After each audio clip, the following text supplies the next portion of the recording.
আসলে বাঙালিদের ইমোশন। আমরা পিঠে খেতে সবাই পছন্দ করি, তাই বাড়িতে আজকে এক ধরনের পছন্দের পিঠে বানিয়ে ফেললাম। তো চলুন সরঞ্জামগুলো রেডি করে নিই। প্রথমে চালের গুঁড়িতে পরিমাণ মতো নুন দিয়ে মিশিয়ে নিতে হবে।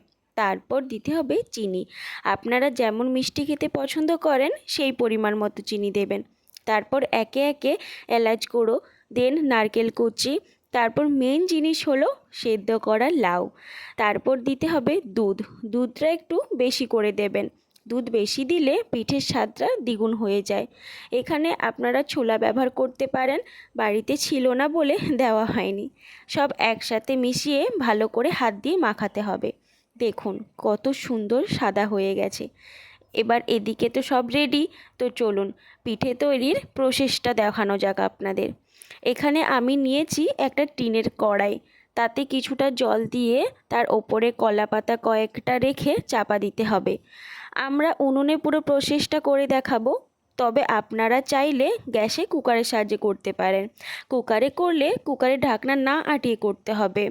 এখানে কলা পাতাতে পুরো মিশ্রণটা ভালো করে চেপে দিতে হবে।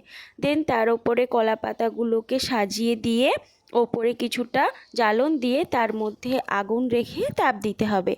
এরকম করার পরে প্রায় উনুনের ওপরেই ওটা 9 ঘন্টা রেখে দিতে হবে।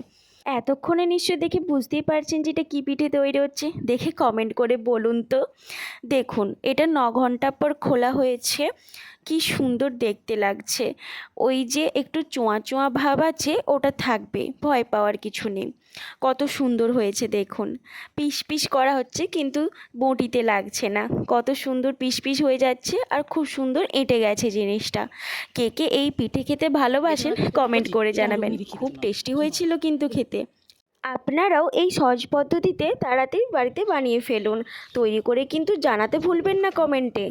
তো দেখা হচ্ছে পরের ভিডিওতে। টাটা।